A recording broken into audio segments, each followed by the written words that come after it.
Hello guys, welcome back to back my YouTube channel. स्वागत है आपका आज की एक अगली नई वीडियो में। आज की वीडियो में हम बात करने वाले हैं जो कि डीएलएड फर्स्ट सेमेस्टर जो कि राजन सीरीज के जितने भी बहुविकल्पी क्वेश्चन हैं, सारे क्वेश्चन को आज हम आसानी तरीक़ा से कवर करेंगे। आपको बता दें वीडियो थोड़ा लंबी होगी, जिसमें 126 बहुविकल्पी प्रश्नों को समेटा गया है, इसलिए वीडियो लंबी होगी, लेकिन पूरी वीडियो देखिए। और वीडियो देखने से पहले आपसे रिक्वेस्ट करेंगे कि वीडियो अगर आपको अच्छी लग रही है तो दोस्तों वीडियो को लाइक करें, चैनल पर नए हैं तो चैनल को सब्सक्राइब करके बेल आइकन को प्रेस करें। चलिए आज की वीडियो को स्टार्ट करते हैं। कम समय में ज़्यादा से ज़्यादा अंक आपको स्कोर करने के लिए वीडियो में लेकर आया हूं, इसलिए आप वीडियो को पूरी तरह से देखिए। वीडियो आपके परीक्षा की दृष्टि से काफ़ी हेल्पफुल होने वाली है, तो इसलिए आप बिना डिस्क्राइब करते हुए पूरी वीडियो को देखते जाइए। चलिए देखते हैं। पहला क्वेश्चन है कि 28 की पूर्ववर्ती प्राकृतिक संख्या क्या है। आपको बता दूं कि पूर्ववर्ती और अनुवर्ती यहीं पे शायद दोनों क्वेश्चनों को समेट लिया है। आपको बता दूं जैसे लिखा है 1 हो गया, 2 हो गया, 3 हो गया, 4 हो गया, 5 हो गया, इसी तरह डॉट डॉट करके सभी लिखा है। अगर पूछ दे कि 3 का पूर्ववर्ती संख्या क्या है तो 3 के पहले क्या आ रहा है, 2 आ रहा है। कह दे कि 4 का पूर्ववर्ती संख्या क्या है तो 4 के पहले क्या आ रहा है, 3 आ रहा है। अब कैसे इसको निकाल रहे हैं, इसमें से आप उसके पहली संख्या को लाने के लिए आप क्या करते हैं दोस्तों, -1 करते हैं। तो पूर्ववर्ती संख्या में -1 किया जाता है और अनुवर्ती संख्या में +1 किया जाता है, अर्थात उस संख्या में से एक घटा लेंगे तो आपकी पूर्ववर्ती संख्या निकल जाएगी और एक जोड़ देंगे तो आपकी अनुवर्ती संख्या। तो बताइए 28 की पूर्ववर्ती मतलब 28 के पहले मतलब 28 में से -1 करना है, तो 28 में से घटाएंगे कितना हो जाएगा, 27 हो जाएगा। तो 28 की पूर्ववर्ती संख्या दोस्तों 27 हो जाएगा। 13 की अनुवर्ती प्राकृत संख्या है, तो अनुवर्ती मतलब 13 की अनुवर्ती, पूर्ववर्ती में -1 करते हैं और अनुवर्ती में दोस्तों +1 करते हैं। 13 + 1 मतलब 13 में 1 जोड़ेंगे तो क्या हो जाएगा, 14 हो जाएगा। इसका आंसर आ जाएगा 14। आगे देखते हैं। चलिए अगला नेक्स्ट क्वेश्चन। वे संख्याएं जो 2 से पूर्णतः विभाजित नहीं होती हैं वे कहलाती हैं। देखिएगा, वे संख्याएं जो 2 से पूर्णतः विभाजित होती हैं वे तो सम संख्याएं कहलाती हैं, लेकिन यहाँ पे पूछा है दोस्तों विभाजित नहीं होती हैं, तो विभाजित नहीं होती हैं वे संख्याएं क्या कहलाएंगी, विषम संख्या। यहीं पे जान जाइए, जो 2 से कट जाएगी वे सम संख्या और जो 2 से नहीं कटेगी वे विषम संख्या। चलिए आगे देखते हैं। आगे 40 व 50 के मध्य युग्म अभाज्य संख्याएं हैं 40 और 50। देखिएगा 47 और 49, 47 और 49 में देखिए 47 तो नहीं कटेगा, लेकिन 49, 7 7 का 49 हो जाएगा। यहाँ पर भी 49 दिया, ये भी कट जाएगा, ये भी कट जाएगा। लेकिन यहाँ पर देखिए 41 ये किसी से नहीं कटता है और 43 ये भी किसी से नहीं कटता है।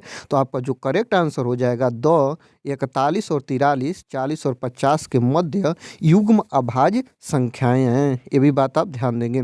आगे देखते हैं। एक ही संख्या को बार बार जोड़ने की क्रिया कहलाती है।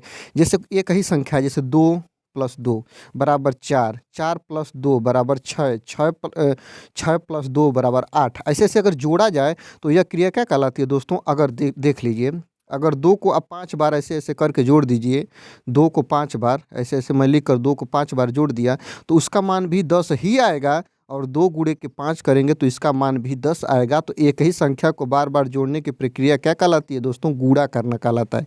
क्या कहलाता है, गुणा करना कहलाता है। पूर्ण संख्याओं का गुणनफल सदैव होता है, पूर्ण संख्याओं का गुणनफल पूर्ण संख्या होता है। ये भी बात आप ध्यान दीजिएगा। कोई भी पूर्ण संख्या है अगर उसका गुणनफल आप निकालेंगे तो वे पूर्ण संख्या ही प्राप्त होगी। आगे देखेंगे। बालकों को मूलभूत सक्रियाओं का ज्ञान दिया जाना चाहिए। ये बाल विकास संबंधित क्वेश्चन है, लेकिन इसको मैथ से भी रिलेटिव रखा है कि बालकों को मूलभूत सक्रियाओं का ज्ञान दिया जाना चाहिए। कैसे आप मूलभूत सक्रियाओं को, जैसे जोड़ घटाना गुणा भाग का आप ज्ञान कैसे दे सकते हैं, उनकी चिन्ह को कैसे पहचानने में मदद कर सकते हैं बालकों को। तो आप इसको देखिएगा सूक्ष्म तथ्यों से कि लिख कर कि रटा कर स्कूल सामग्री से, छोटे बच्चों को स्कूल सामग्री से पढ़ाया जाता है। ये भी बात आप ध्यान दीजिएगा। 2 आपका आंधी करेक्ट आंसर हो जाएगा। आगे देखिएगा। भाग करने पर शेषफल सदैव कम होता है। भाग करने पर शेषफल सदैव कम होता है।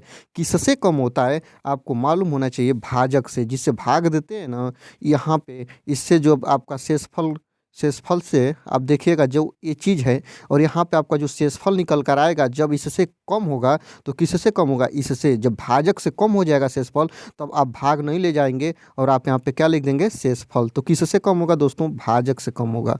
आगे देखिए। निम्न जिस भिन्न में अंश हर से बड़ा हो वह भिन्न कहलाती है।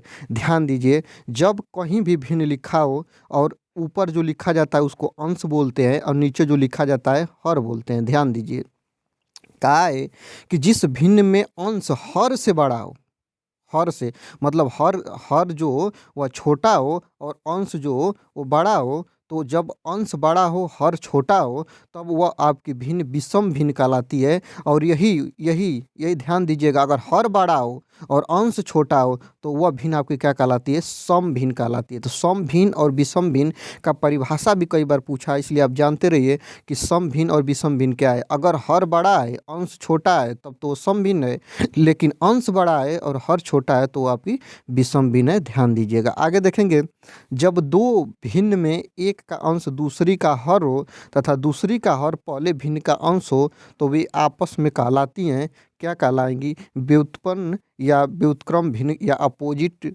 फ्रैक्शन कही जाती हैं। जैसे मान लीजिए 4/5 और गुणे के 5/4 दिया है, तो इसी का तो व्युत्क्रम ए है, तो इसी को क्या बोलते हैं दोस्तों, व्युत्क्रम भिन्न कहते हैं। ये भी बात ध्यान दीजिएगा। आगे देखिए, आगे नेक्स्ट क्वेश्चन है कि 3/2 का गुणात्मक प्रतिलोम कितना होगा। 3/2 का गुणात्मक प्रतिलोम क्या होगा, मतलब 3/2 का गुणात्मक प्रतिलोम निकालेंगे तो 2/3 हो जाएगा, उल्टा हो जाएगा। ये प्रश्न बीटीसी 2016 में पूछा हुआ है। आगे देखिएगा, आगे नेक्स्ट क्वेश्चन है कि 1/2 इंटू 5/4 भागा 3/4 का मान होगा। ध्यान दीजिए, 1/2 और यहाँ पे है, सबसे पहले हम लोग कोष्टक के अंदर का चिन्ह को हल करते हैं। 5/4 इसको जब गुणा में ले जाएंगे तो दूसरी भिन्न अपोजिट हो जाएगी, तो 6/3 हो जाएगा दोस्तों, हो जाएगा। आगे देखिए, यहाँ पर देखिए अब क्या करेंगे, इसको भी 1/2 और यहाँ पर इसको देखिए 5 छः का 30, 4 3 के 12, 5 छः का 30 और बटा के 4 3 के 12, 2 से कटा 15, 15/12 आ जाएगा। और 3 से काट दीजिए, 3 5 के 15 और 3 चौको 12, 5/4। यहाँ पर देखिए आपका कोई ऑप्शन सही है, 5/4 आपका करेक्ट आंसर हो जाएगा। आगे देखिए, 0.05 का मान है, 0.05 का मान है। जब 0.05 का आप मान निकालेंगे तो आपका जो मान होगा यहाँ पर देखिए, यहाँ पे जब आप 5 लिखेंगे तो बटा में आपका कितना हो जाएगा, 100 हो जाएगा। 5 एकम 5 और 5 से जब 100 को काटेंगे तो 20 हो जाएगा, तो 1/20 आपका मान आएगा। तो मैं आपको केवल ऑप्शनल ही बताता चलूँ, क्योंकि आगे आपको बताऊँगा कि कैसे कैसे सवाल को लगाते हैं, इसलिए आप ऑप्शनल देखिए, नहीं तो बहुत लंबी वीडियो हो जाएगी। 126 क्वेश्चन को कवर करना है, इसलिए आप पूरा वीडियो तो देख जाइए। पूरा वीडियो अगर देख जाएंगे तो आपको ज़रूर, मैं आशा विश्वास दिलाता हूँ कि आपको काफ़ी हेल्पफुल होगा वीडियो, मेरा पूरा ये वादा है आपसे। तो आप चैनल को सब्सक्राइब भी करिए, वीडियो को लाइक भी करिए। चलिए आगे देखते हैं। 0.6 और गुणे 0.4 का मान होगा। तो यहाँ पर देखिए, जब हम गुणा करेंगे तो 6 चौका 24 हो जाएगा, और एक अंक पर ऊपर दशमलव, एक अंक पर नीचे दशमलव, तो 2 अंक पर दशमलव लग जाएगा, तो आपका मान हो जाएगा 0.24। ये वाला सही हो जाएगा। आगे देखिए, 228.54 भागा 100 का मान होगा। जब आप भाग दीजिएगा तो आपका आंसर आएगा, ए वाला करेक्ट आंसर हो जाएगा। आगे देखिए, किस संख्या में 5 का स्थानीय मान सबसे अधिक होता है। तो किस संख्या में 5 का स्थानीय मान सबसे अधिक होगा, तो आप लोग देखिएगा, जब इसको निकालेंगे तो 5 का स्थानीय मान सबसे अधिक की बात बोला है। जब आप देखिए दशमलव का आप स्थानीय मान निकालते हैं तो आपको पता होना चाहिए कि दशमलव का स्थानीय मान अलग तरीका से निकाला जाता है। जो अंक आगे आएगा वैसी का स्थानीय मान सबसे अधिक होगा। यहाँ पर देखिए 5 जो है यहाँ पे है, इसका जब ऐसे करके निकालते हैं तो 5 बटा के यहाँ पे आपका एक अंक है तो यहाँ पे 10 मिलेगा, यहाँ पे 1 बटा के 100 मिलेगा, यहाँ पे 1 बटा के 1000 मिलेगा। ऐसे आप लोग दशमलव का स्थानीय मान निकालते हैं। तो जब यहाँ पे आप निकालेंगे तो इस 5 का मान सबसे अधिक मिलेगा, इसलिए आपका आंधी करेक्ट आंसर 2016 में क्वेश्चन पूछा हुआ है। सभी संख्याओं का सारवा गुणनखंड है, ठीक ना। सभी संख्याओं का सारवा गुणनखंड क्या है दोस्तों, एक है। किसी भी संख्या का जब आप गुणनखंड निकालेंगे तो अंतिम में एक ही आपको प्राप्त होगा, इसलिए आपका ओ वाला करेक्ट आंसर हो गया। 7 और 16 के सार गुणनखंड हैं। 7 और 16 के सार्वगुणनखंड हैं, तो आप इसको ध्यान दीजिएगा। सभी संख्याओं का सार्वगुणनखंड एक ही होता है, तो इसका भी सार्वगुणनखंड क्या होगा? 1 होगा। 2 और 3 का लॉसव है। आप इसको देखिए, लॉसव निकालने के लिए आपको ऐसे खींचकर 2, 3 लिखा जाता है। सबसे पहले 2 से काटेंगे, फिर 3 बचेगा, फिर 3 से काटेंगे, 1 हो गया, सार्वगुणनखंड 1 आ गया। और 2 गुणे 3 बराबर क्या हो जाएगा? 6 हो जाएगा। आपका 100 करेक्ट आंसर हो जाएगा। आगे देखिए, दो संख्याओं का मौसौ 45 है, लौसौ 500 है, उनमें से एक संख्या 125 है, तो दूसरी संख्या क्या होगी? आपको बता दूं, जब आप लोग इसको सवाल को लगाएंगे, मैं भी जब आपको आगे बताऊंगा, तो आप इसको ऐसे लगाएंगे, लौसौ गुणे मौसौ बराबर पहली संख्या गुणे दूसरी संख्या। तो आप देखिए, लौसौ मतलब 45 गुणे के मौसौ बराबर 500, मौसौ 45 लौसौ 500 और बराबर पहली संख्या 125 दिया है, तो दूसरी संख्या आप नहीं निकालेंगे, बटा में 125 कर लीजिएगा और इसका जब भाग गुणा भाग करिएगा तो आपका जो करेक्ट आंसर हो जाएगा वो आपका आएगा 180। ऐसे निकालिएगा, जब इसको काटेंगे तो 180 आपको मिल जाएगा, जो दूसरी संख्या होगा। आगे देखिए, 15 रुपये कितने का 20% है? ठीक ना, 15 रुपये, 15 कितने रुपए का 20% है? तो यक्स रुपए का 20% है। आप ऐसे निकालिए ना, यक्स का, इसको आप ऐसे निकालिए, यक्स का 20%, यक्स गुणे 20 बटा के 100 बराबर के 15। जब इसका मान आप निकालिएगा तो आपका आंसर जो आएगा 75 आ जाएगा। आप इसको जब निकालेंगे तो यहाँ पर देखिए, आगे देखते हैं, किसी संख्या का 1/4 भाग कहलाता है। किसी भी संख्या का 1/4 भाग जो होता है वह कहलाता है आपका 25%। जैसे मान लीजिए 100% की एक संख्या हो गई, तो अगर कह देगा कि 1/4 मतलब 1/4, तो 1/4 मतलब 4 से 100 को काट दीजिए, 25 आएगा। अगर कह देगा 1/3 तो 1/3 करिए, काट दीजिए इसको, जब 3 से काटेंगे तो ये आपका कितना हो जाएगा? आपका 50 आएगा। ठीक ना, ऐसे ऐसे आप इसको निकालेंगे, इस बात को ध्यान देंगे। आगे देखिएगा, 2/4 भी कह देता है, ठीक ना, तो ऐसे ऐसे आप इसको निकालना सीख जाइए। आगे देखते हैं, राहुल अपनी आय का 80% खर्च करके 120 बचाता है, तो उसकी मासिक आय कितनी होगी? ठीक ना, अगर राहुल अपनी आय का 80% खर्च करता है और 120 रुपये बचा लेता है, मतलब आप समझ जाइए कि 80% खर्च करके 120 रुपये मतलब 20% उसका कितने के बराबर है? 20% उसका बराबर है दोस्तों, आप लोग ध्यान दीजिएगा, 120 रुपया के। ठीक ना, यहाँ पर देखिए 20 रुपया ऊपर बराबर है 120 रुपया के, तो आपका 80% कितना के बराबर होगा? तो जब आप निकालिएगा तो 20 रुपया, 20% 120 रुपये के बराबर है। तो आप ध्यान दीजिए, 80% 8 दूना के 16 हो गया, और यहाँ पे 8 पचे 40, और यहाँ पे जब इसका आप 5 का और भी इसमें गुणा करेंगे तो 12 पचे के 60 हो जाएगा, जो आपका 600 रुपया के बराबर हो जाएगा। ये भी प्रश्न आपका पूछा हुआ है।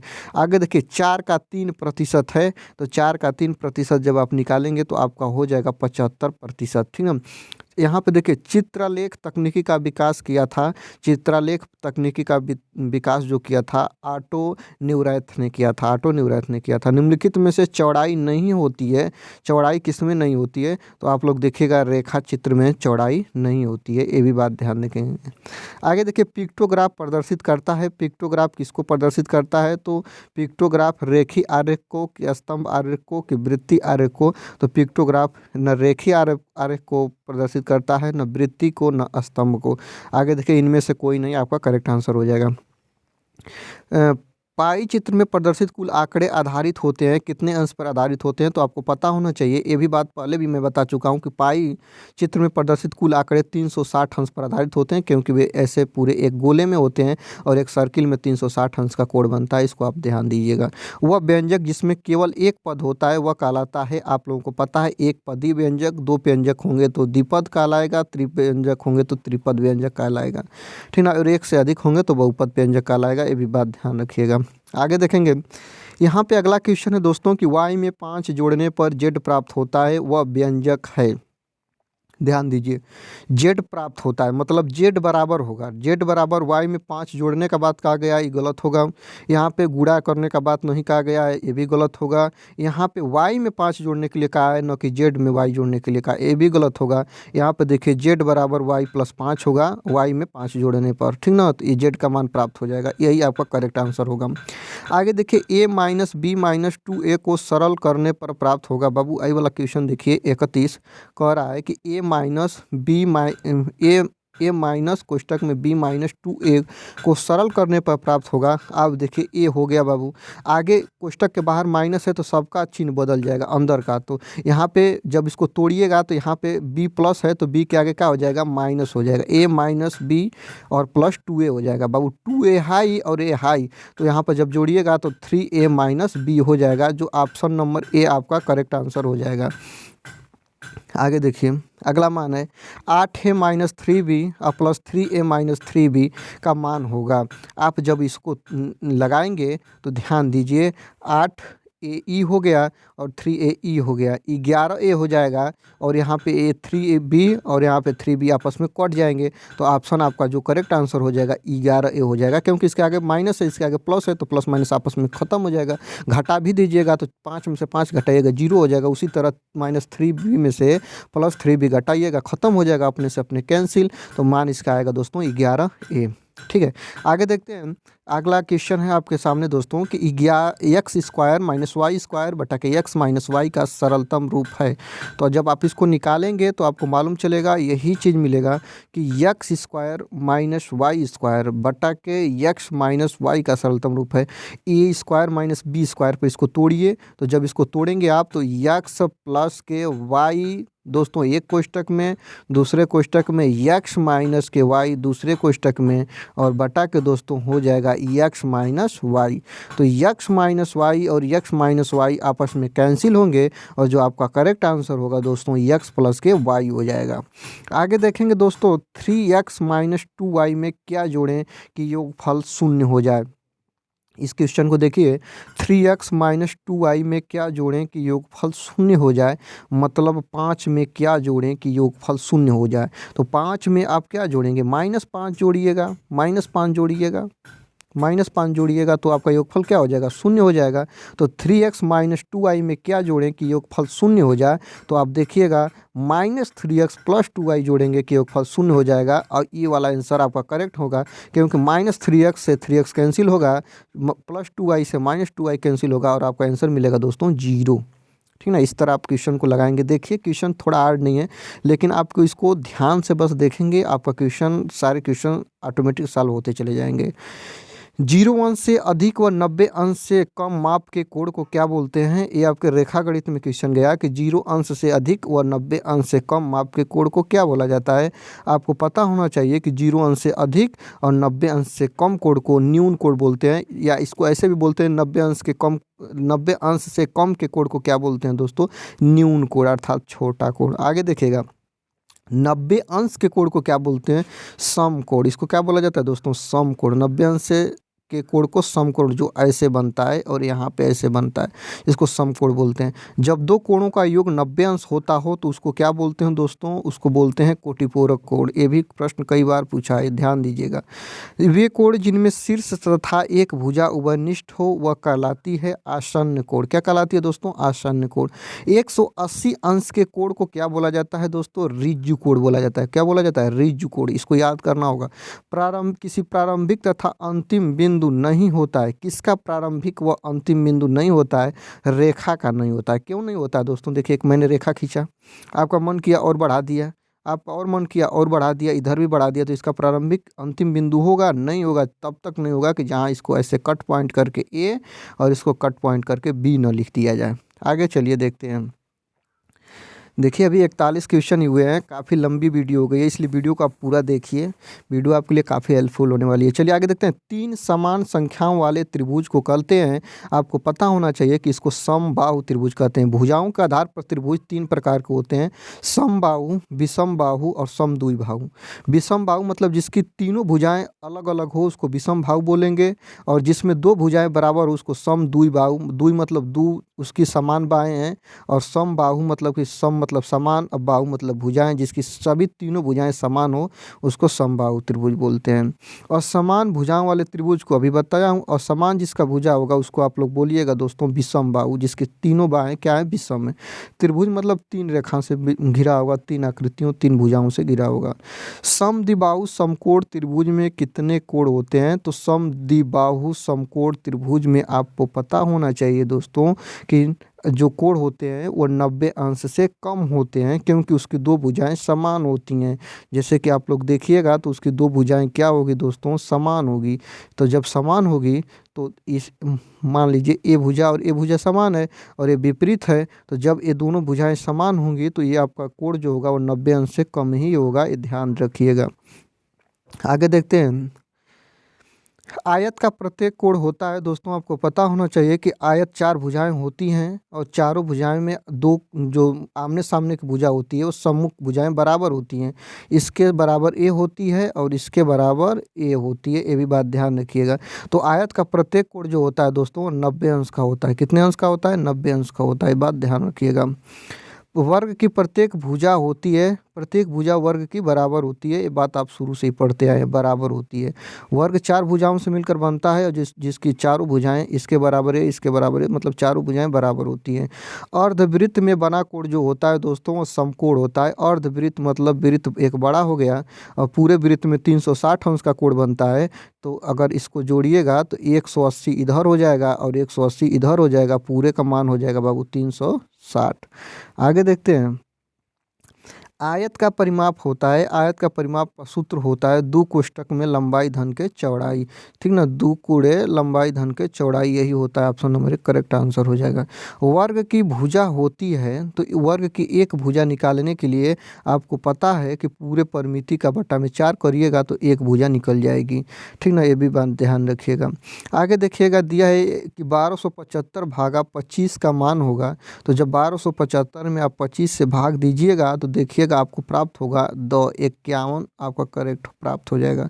आगे देखिए अगला है दोस्तों कि 3/5 धन माइनस 2/5 का मान होगा। जब आप इसको निकालिएगा तो आपको यही चीज़ मिलेगा कि जब देखिए मैं इसको आपको निकाल कर दिखा रहा हूँ, 3/5 धन ऋण का ऋण हो जाएगा, 2/5 हो जाएगा। हर बराबर है इसलिए इसका एलसीएम 5 ही होगा और 3 ऋण 2 करिएगा दोस्तों तो आपका 1/5 आपका करेक्ट आंसर होगा, जो आपका ओ वाला सही होगा। 1/5 ये वाला आपका करेक्ट आंसर होगा। आगे देखिएगा 51 नंबर क्वेश्चन है कि 2480 का कितने प्रतिशत है? तो जब आप इसको निकालिएगा तो आपका जो करेक्ट आंसर मिलेगा दोस्तों 30% मिलेगा। कैसे निकालना है अगर आप जानना चाहते हैं तो आप लिखिए, ठीक ना, 2480 का कितने प्रतिशत है? तो इसको आप लोग मान लीजिए x% है, तो यक्स 80 गुणे यक्स प्रतिशत बटा के 24 आप निकालिए और यक्स गुणे 24/100 बराबर 80 करिए। जब आप उसको उधर पक्षांतर करिएगा तो आपका 30% मान मिल जाएगा। आगे देखिए 8 है ऋण 3b + 3a + 3b का मान होगा, तो इसका मान कितना होगा? आप देखिए 8 है -3b a है प्लस 3ba है दोस्तों, इससे तो एक कैंसिल हो गया, ख़त्म हो गया कहानी ही। और 8 है और 3a जोड़िएगा तो आपका आंसर आएगा 11a, जो 2015 में क्वेश्चन पूछा है, ये भी ऊपर वाला क्वेश्चन भी पूछा हुआ है। 13 की अनुवर्ती प्राकृतिक संख्या है, आपको पता होना चाहिए कि 13 की अनुवर्ती प्राकृतिक संख्या पूर्ववर्ती में -1 करते हैं, अनुवर्ती में +1 करते हैं, इसलिए अनुवर्ती में 1 जोड़ लीजिए, 13 + 1 बराबर आप पढ़े हैं 14 होगा। ये भी प्रश्न पूछा हुआ है दोस्तों। आगे देखिए ए धन बी गुणे ए ऋण बी का मान होगा। इसको आप लोग सर्वसमीका है जो आप क्लास 7th में पढ़े होंगे, मुझे पूरा विश्वास है, जो आपका करेक्ट आंसर हो जाएगा दोस्तों a² - b² का यही संक्षिप्त रूप है इसका, और इसका जब विस्तार करेंगे तो आपको यही मिलेगा a² - b² बराबर a + b दूसरे कोष्ठक में a - b। 25% को दशमलव में बदलने पर प्राप्त मान होगा। इसमें बिना गुणा भाग किए हुए 0.25 हो जाएगा, ठीक ना। तब दशमलव में इसको बदलिएगा तो अरे भाई 25% है, 25/100 करिए और 100 से 25 में भाग देंगे, 0.25 आपका मान आ जाएगा। आगे देखेंगे किस संख्या में 5 का स्थानीय मान सबसे अधिक है। तो 5 का स्थानीय मान जब आप निकालिएगा, ये प्रश्न 2 बार समेटा हुआ है, पहले भी पूछा था, बताया था मैं। जो दशमलव का जब स्थानीय मान आप निकालते हैं तो जो पहले संख्या आती है उसका मान जो होता है दोस्तों अधिक होता है। यहाँ पर देखिएगा दो संख्याओं का मौसो 35 लौसो 125 25 है, तो एक संख्या 175 है, तो दूसरी संख्या ज्ञात कीजिए। दोस्तों जब इसको भी आप लोग निकालिएगा तो आपको पहली संख्या गुणे दूसरी संख्या बराबर मौसो गुणे लसो या मौसो गुणे लसो बराबर पहली संख्या गुणे दूसरी संख्या पर आप इसको तोड़ लीजिएगा। ठीक ना, ये भी प्रश्न 2 बार समेटा हुआ है, जो आपको ध्यान से देखिएगा। ये यहाँ पर देखिए, यहाँ पर ये सारे क्वेश्चन 2 बार समेटा हुआ है, इसको आप ध्यान रखिएगा। मैं इसको आगे बढ़ा रहा हूँ। यहाँ पर देखिए दिया है कि किसी, यहाँ पे अगला देखिए 62 नंबर क्वेश्चन दिया है। किसी वृत्त का व्यास 4 सेंटीमीटर है तो त्रिज्या का मान होगा। किसी वृत्त का व्यास 4 सेंटीमीटर है तो त्रिज्या का मान, देखिए ये वृत्त होता है, ठीक ना। वृत्त का यहाँ पे जो होता है वो केंद्र होता है, और जो आपका ये व्यास होता है, और व्यास का आधा बोलते हैं त्रिज्या, ठीक ना दोस्तों। तो वृत्त का व्यास बोला है दोस्तों 4 सेंटीमीटर, पूरा का मान 4 सेंटीमीटर, तो आधा का मान कितना हो जाएगा, 4 का आधा 2। तो आपका जो करेक्ट आंसर हो जाएगा वह 100 वाला हो जाएगा, 2 सेंटीमीटर हो जाएगा। आगे देखते हैं, अर्धवृत्त में स्थित कोण का मान होता है। अर्धवृत्त में स्थित कोण का मान होता है दोस्तों, आप लोग देखिएगा, अर्धवृत्त में 90 अंश से ज़्यादा का कोण आप नहीं बना सकते हैं, ये बात ध्यान रखेंगे। त्रिभुज का क्षेत्रफल होता है, त्रिभुज के क्षेत्रफल का सूत्र होता है 1/2 गुणे आधार गुणे के लंब। ये याद करने वाली चीज़ें हैं। किसी त्रिभुज का भुजाएं 6, 8 और 10 सेंटीमीटर है, उसका क्षेत्रफल होगा, तो त्रिभुज का क्षेत्रफल बराबर होता है 1/2 गुणे आधार गुणे लंब, और जब इस पर आप गुणा भाग करिएगा तो आपको आंसर मिल जाएगा आपका 2 वाला 24 वर्ग सेंटीमीटर। आगे देखिए, ये भी उसी तरह आप लगाइएगा। और आगे देखिए, आगे बढ़ाते हैं कि एक समांतर चतुर्भुज का क्षेत्रफल 75 सेंटीमीटर है, उसकी चौड़ाई 7.5 सेंटीमीटर है, तो उसकी आधार सेंटीमीटर में होगा। इसका भी आप सूत्र पर ही लगाइएगा, 1/2 गुणे आधार गुणे लंब पर, ठीक ना। आगे देखिए, वह वृत्त जो किसी त्रिभुज की सब भुजाओं को बिना बढ़ाए स्पर्श करता है वह कहलाता है अंतःवृत्त। वो क्या कहलाता है, अंतःवृत्त कहलाता है, ठीक ना।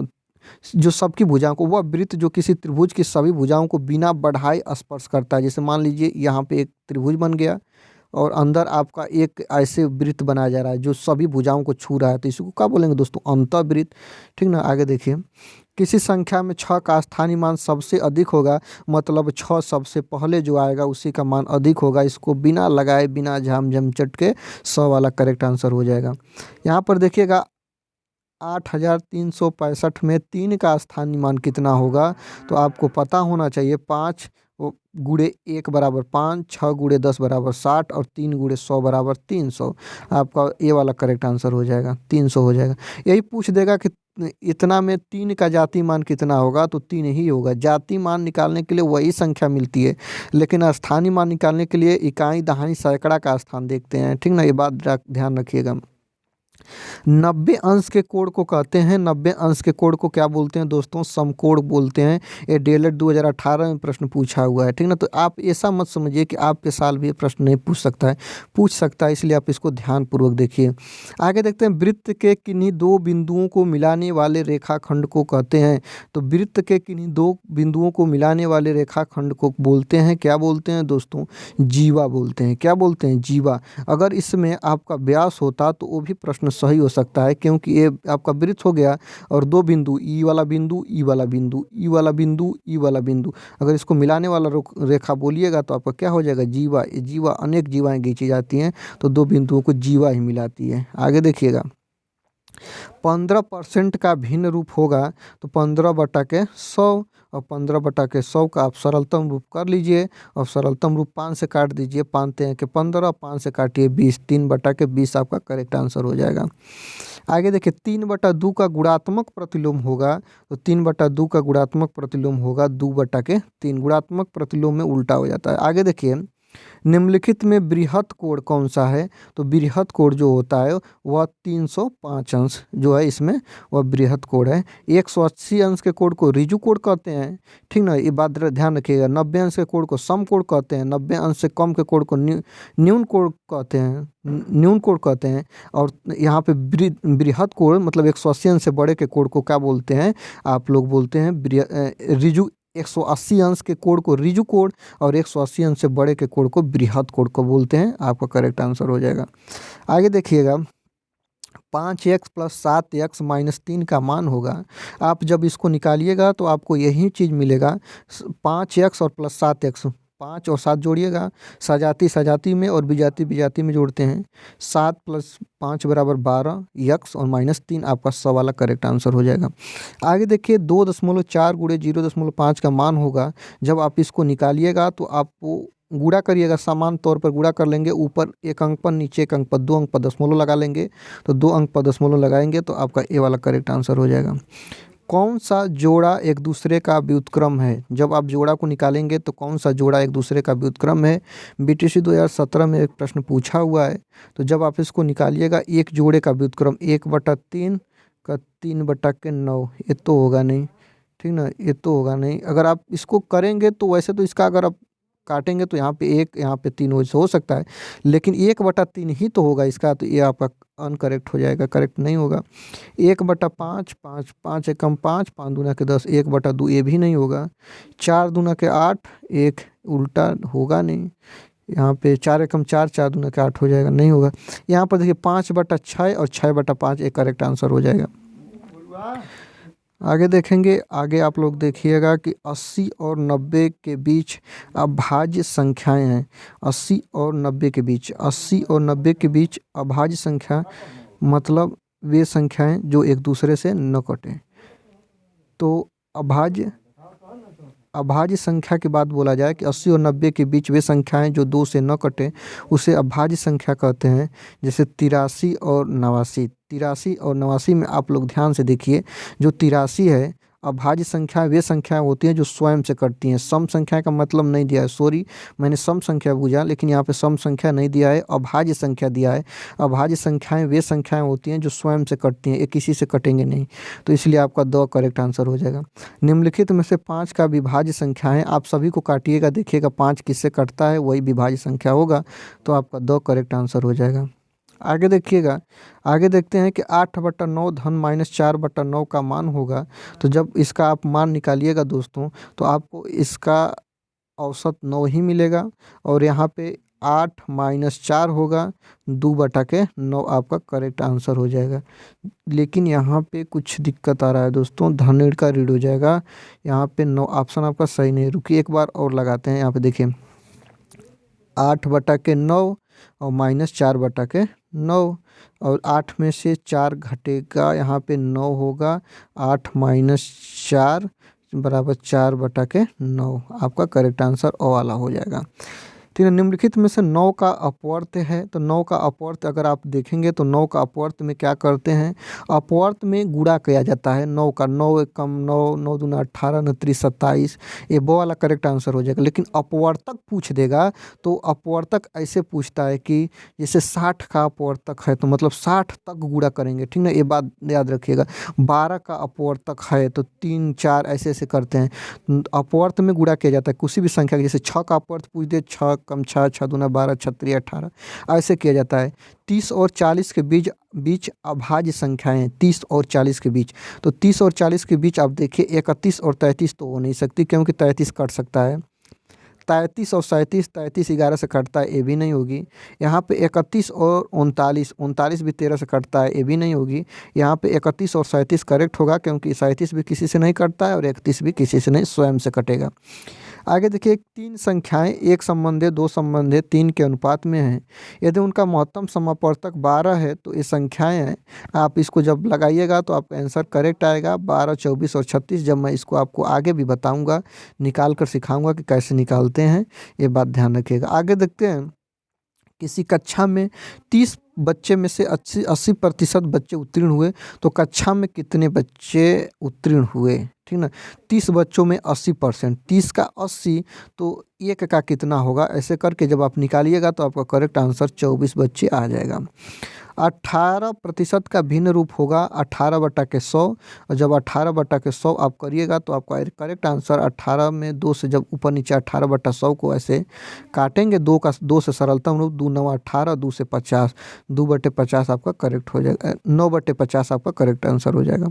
आगे देखिएगा, दो संख्याओं का मौसो 45 तथा लौसो 500 है, उनमें से एक संख्या 125 है, तो दूसरी संख्या क्या होगा। ऐसे क्वेश्चन बहुत पूछा है दोस्तों, आप इसको कैसे निकालते हैं ध्यान रखिए। सूत्र होता है कि लौसो गुणे के मौसो बराबर पहली संख्या और गुणे के दूसरी संख्या। तो लौसो क्या है, इसमें आपको दिया है 500 और मौसो कितना दिया है 45, और पहली संख्या दोस्तों इसमें से दिया है 125, और दूसरी संख्या को यक्स मान लीजिए। यक्स को इधर ही रखिए और इसको लाइए यहाँ पर, देखिए फिर से मैं लिख रहा हूँ 500 गुणे के 45 और बटा के 125। जब इसको काटिएगा और इधर यक्स को इधर ही रखिए, जब इसका आप लोग गुणा भाग करिएगा तो अंतिम रूप में आपका 180 करेक्ट आंसर आ जाएगा। ठीक ना, ओके। चलिए आगे चलते हैं। इसका मान होगा, सबसे पहले आप लोग इसको मान को देखिए, 3 से 6 को काट दीजिए, 3 दूना के 6, इसको 2 से 2 दूना के 4, ठीक ना। तो जब इसको आप काट देंगे 2 दूना के 4 और 3 दूना के 6, तो 5/8 और धन दोस्तों 1/4 मान आ जाएगा। एलसीएम लीजिएगा, इसका 8 होगा, एक बार जाएगा यहाँ पे 5 होगा, 4 दूना के 8 और यहाँ पे 2 होगा। इसका मान दोस्तों आ जाएगा 7 और नीचे आ जाएगा 8, तो 7/8 आपका करेक्ट आंसर हो जाएगा, जो कि आपका यहाँ पे 2 वाला दिया है, राइट। चलिए आगे देखते हैं। 36, 48 और 60 का लॉसो कितना होगा। जब आप इसको निकालेंगे तो आपको 7/720 आ जाएगा, जो काफ़ी आसान तरीका है, सभी लोग निकालना जानते होंगे। महत्तम समापवर्तक 12, 26 और 34। महत्तम समापवर्तक जब इसका निकालिएगा तो आपको 12 आ जाएगा, क्योंकि 12 ही इसका मौसो होगा। आगे देखिएगा, ये भी वही संख्या है, पहली संख्या दूसरी संख्या पे, इसको भी आप लगा लेंगे। ऐसी संख्याएं जो 2 से भाज्य नहीं होती हैं दोस्तों, उसको बोलते हैं विषम संख्या, जो पहले भी आपको मैं बता दिया हूँ। 2, 4, 6, 8 आदि संख्याएं क्या है दोस्तों, ये है सम संख्या, ठीक ना। आगे देखिए, संख्या 4 कर्ण 3 है, पूर्णांक है कि अपरिमेय है कि परिमेय है, ये आप ध्यान रखिएगा। यह अपरिमेय है, क्योंकि इसे P/Q के रूप में नहीं लिखा जा सकता है, राइट। चलिए आगे देखते हैं। परिमेय संख्याएं P/Q के रूप में व्यक्त करते हैं, ये बात सत्य है, ठीक ना। वे संख्याएं जिन्हें P/Q के रूप में लिखा जा सके उसे हम परिमेय संख्या कहते हैं। मूल्यांकन से किन पक्षों को संबंधित सूचना प्राप्त होता है, तो परिणात्मक, गुणात्मक और वह दोनों, और इनमें से कोई नहीं। देखिए, जब आपका मूल्यांकन होता है तो आपका परिणाम भी निकलता है कि आप कितना अंक पाए हैं, और आपका गुण का भी पता चलता है, इसलिए आपका 100 सही होगा। 25 किलोग्राम शक्कर और 30 किलोग्राम गुड़ को किस बड़े से बड़े बाट द्वारा तौला जा सकता है।